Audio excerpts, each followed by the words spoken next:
ತುಮಕೂರಿನಲ್ಲಿ ಇಂಜಿನಿಯರಿಂಗ್ ವಿದ್ಯಾರ್ಥಿ ಸೂಸೈಡ್.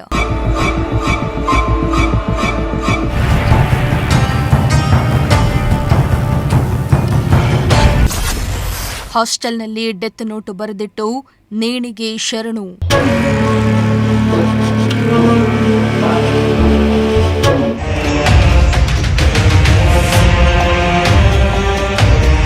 ದಾವಣಗೆರೆ ಮೂಲದ ಇಂಜಿನಿಯರಿಂಗ್ ವಿದ್ಯಾರ್ಥಿಯೋರ್ವ ತುಮಕೂರಿನಲ್ಲಿ ನೇಣು ಬಿಗಿದುಕೊಂಡು ಆತ್ಮಹತ್ಯೆಗೆ ಶರಣಾಗಿರುವ ಘಟನೆ ತುಮಕೂರು ನಗರದ ಉಪ್ಪಾರಳಿಯ ಬಿಸಿಎಂ ಹಾಸ್ಟೆಲ್ನಲ್ಲಿ ನಡೆದಿದೆ.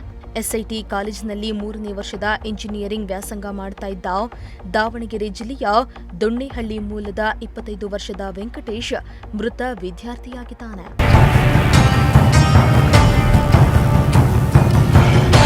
ಇನ್ನು ಮೃತ ವೆಂಕಟೇಶ್ ಹಾಸ್ಟೆಲ್ ರೂಮ್ನಲ್ಲಿ ಯಾರೂ ಇಲ್ಲದ ವೇಳೆ ನೇಣು ಬಿಗಿದುಕೊಂಡು ಆತ್ಮಹತ್ಯೆ ಮಾಡಿಕೊಂಡಿದ್ದು, ಬಳಿಕ ಸಹಪಾಠಿಗಳು ಗಮನಿಸಿದಾಗ ವಿಚಾರ ಬೆಳಕಿಗೆ ಬಂದಿದೆ.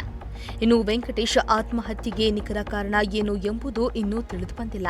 ಆದರೆ ಸಾಯುವ ಮುನ್ನ ಆತ ಪೋಷಕರಿಗೆ ಡೆತ್ ನೋಟನ್ನ ಬರೆದಿಟ್ಟಿದ್ದು, ನನ್ನದು ಒಂದೇ ಆಸೆ, ನೀವು 5 ಜನ ಒಟ್ಟಿಗೆ ಇರಬೇಕು, ಒಬ್ಬರನ್ನೊಬ್ಬರು ಬಿಟ್ಟುಕೊಡದೆ ಬೇರೆಯಾಗದೆ ಹೀಗೆ ಇರಬೇಕೆಂಬುದೇ ನನ್ನ ಕೊನೆಯ ಆಸೆ, ನಿಮ್ಮ ಪ್ರೀತಿಯ ಮಗ ಎಂದು ಬರೆದಿದ್ದಾನೆ.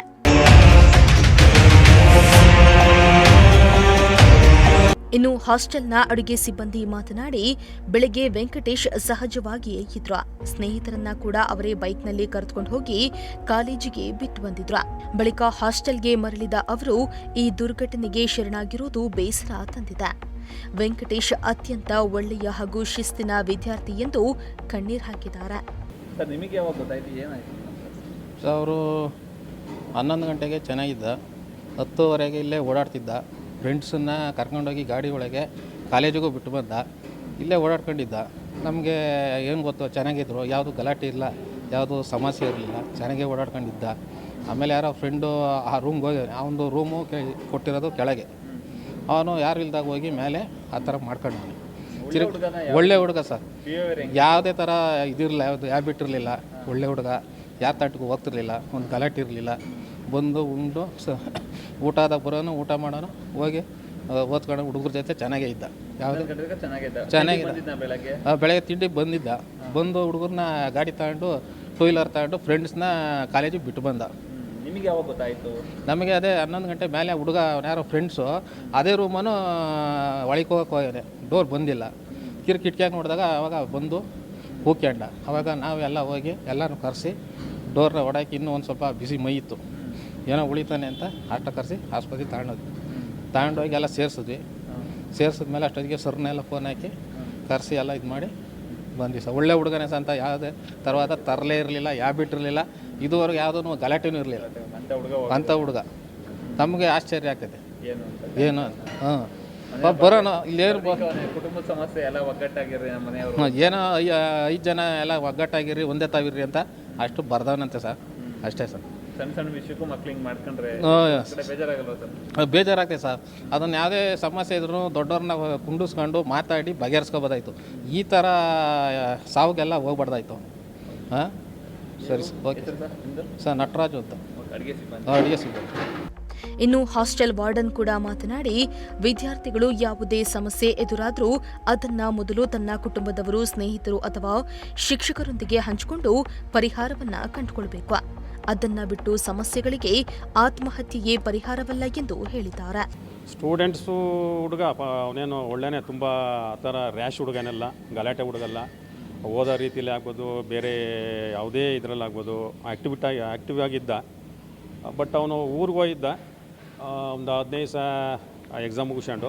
ಮೊನ್ನೆ ಸಾಟರ್ಡೆ ಶನಿವಾರ ನೈಟ್ ಬಂದ, ಭಾನುವಾರ ನಾನು ಅವ್ನು ಮಾತಾಡಿಸಿ ಹೋದೆ. ನಿನ್ನೆ ಬೆಳಗ್ಗೆ ಕೂಡ ನಾನು ಬಂದು ಇಲ್ಲಿ ಹಾಸ್ಟೆಲಾಗೆಲ್ಲ ವಿಸಿಟ್ ಮಾಡ್ಕೊಂಡು ರೂಮ್ಗಳನ್ನೆಲ್ಲ ಚೆಕ್ ಮಾಡ್ಕೊಂಡು ಪ್ರತಿಯೊಂದು ರೂಮು ಚೆಕ್ ಮಾಡಿ ಪ್ರತಿಯೊಂದು ಹುಡುಗರು ಕೆಲವು ಔಟ್ಪುಟ್ ಆಗೋ ವಿದ್ಯಾರ್ಥಿಗಳು ಅವ್ರನ್ನೆಲ್ಲ ಮಾತಾಡಿಸ್ಕೊಂಡು ನೀವು ಯಾವಾಗ ಖಾಲಿ ಮಾಡ್ತೀರ ಅಂತ ಕೇಳ್ಕೊಂಡು ಎಲ್ಲ ರೂಮು ಬೋಲ್ಟ್ ಹಾಕಿರ್ತಕ್ಕಂಥ ರೂಮ್ಗಳನ್ನ ಚೆಕ್ ಮಾಡಿಕೊಂಡು ನಾನು ಒಂದು 10 ಕಾಲಿಗೆ ಆಫೀಸ್ಗೆ ಹೋದ ನಂತರ ಒಂದು 11 ಕಾಲಿಗೆ ಈ ಥರ ನಮ್ಮ ಹಾಸ್ಟೆಲಿಂದ ಈ ಥರ ಒಂದು ಘಟನೆ ಆಗಿದೆ, ಬನ್ನಿ ಸರ್ ಅಂತ ಫೋನ್ ಮಾಡಿದ್ರು. ಬಂದು ನೋಡಿದಾಗ ವಿದ್ಯಾರ್ಥಿಗಳಲ್ಲೇ ಆಲ್ರೆಡಿ ಆ ಬಾಡಿಯನ್ನು ಕೆಳಗಿಳಿಸಿ ಕರ್ಕೊಂಬಂದು ಕೆಳಗಡೆ CPR ಮಾಡ್ತಾಯಿದ್ರು. ನಂತರ ಆಸ್ಪತ್ರೆಗೆ ಅಡ್ಮಿಟ್ ಮಾಡಿವು.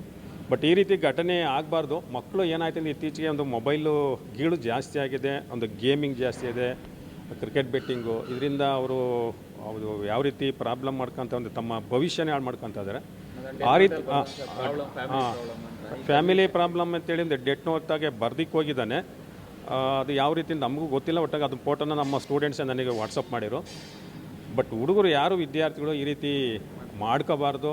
ತಮ್ಮ ಸಮಸ್ಯೆ ಏನಿದ್ರೆ ಅವರ ಹತ್ತಿರದ ಸ್ನೇಹಿತರಿಗಾಗಲಿ ಅಥವಾ ಹತ್ತಿರದ ಪೋಷಕರಿಗಾಗಲಿ ಅಥವಾ ಅವ್ರ ಹತ್ತಿರದ ಅಣ್ಣ ತಮ್ಮದಿರಿಗಾಗಲಿ ಸಮಸ್ಯೆನ ಬಗೆಹರಿಸ್ಕೊಂಡು ಅವ್ರ ಜೀವನನ ಕಾಪಾಡ್ಕೋಬೇಕು.